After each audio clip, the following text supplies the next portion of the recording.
दिनै 3 एप्रिल रबिबार बाराय बेलासिनि रादाब बयनिसिमबो गोजोननाय जासिहरग्रोनाय थाबाय। गाहाय रादाबाव दं दिनै मुसलपुराव बिटिआरनि इएम राकेश ब्रह्मआ गियाननि सोरां अनसुंथाइजों गोबां बिपिएल थाखोनि एबा गरिब थाखोनि फरायसाफोरनो 5,000 रांनि चेक राननानै होदों। बेखौ बिटिआर सरकारनिफ्राय होदों होननानै जोङो सुलुंनिफ्राय मिथिनो मोननाय जायो। दिनै बनसु आफादनि दैदेननायावहाय क'क्राझार अडिट'रियामाव लिगेल राइट एबा संबिजितनि रैखाथि कवचनि सोमोन्दै सावराय मेल खुंनाय जायो। बे मेलखौ आफादगिरि महरै बनसु आफादनि आफादगिरि बनजित मन्जिलआ दैदेनदों आरो गाहाय आलासि महरै उकिल Raju Deori, Khageswar Shyam, senior tribal leader आरो रिटायार आइएएस जनकलाल बसुमतारिया लोगो लानानै बे मेलखौ मेहेरगोनां खालामो होननानै बुंदों आरो बे मेलावहाय बर'नि मोनथानि सोमोन्दै सावरायदों होननानै जोङो खौराङाव मिथिनो मोननाय जायो। आरोबाव मोनसे गिथावथाव खौरां, कभिड-19 एबा भाइरासआ चाइनायाव 50 लाखनिबो बारा सुबुंफोरखौ गाग्लोबदों आरो इंलेन्डआवबो गोबां लाख सुबुंफोरखौ गाग्लोबदों एबा पजिटिभ मोनदों होननानै जों खौराङाव मिथिनो मोननाय जायो। बर' हारिनि थाखाय मोनसे गोजोनथाव खौरां, दिनै बड'लेण्ड रादाबनि टिभि केबोलखौ बेखेवनानै होनाय जाबाय। बेयावहाय आलासि महरै प्रमद बर'नि अनजालि बिसि फावखुंग्रि रिया ब्रह्म आरो डक्टर निलत सरगयारिया लोगो लानानै बे हाबाफारिखौ जाफुंसार होलाङो।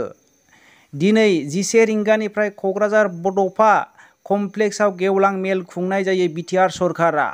आबसुजों लोगोसे 20 आफादा लोगो लानानै बे मेलखौ मेहेर गोनां खालामो।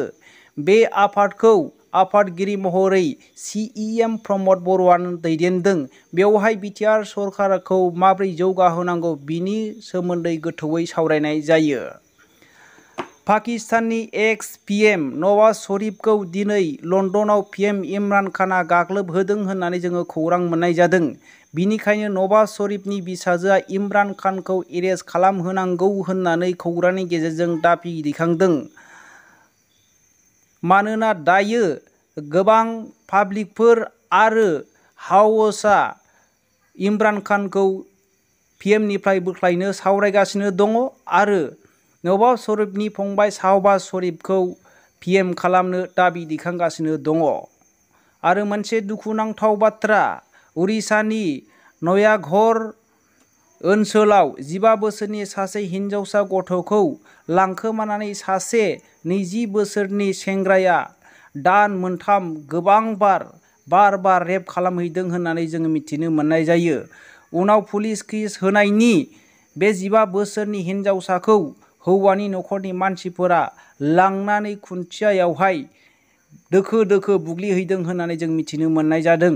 उनाव पुलिसफोरा खौरां मोननानै बे बुग्रा 9 सुबुंखौहाय जोबथेसालियाव दैथायहरबाय होननानै जों खौराङाव मिथिनो मोननाय जायो। बेजों लोगोसे दिनै बेलासिनि रादाबा एसेनोसै। जोबनायसिम खोनासंनायनि थाखाय साबायखर, गोजोन्थों।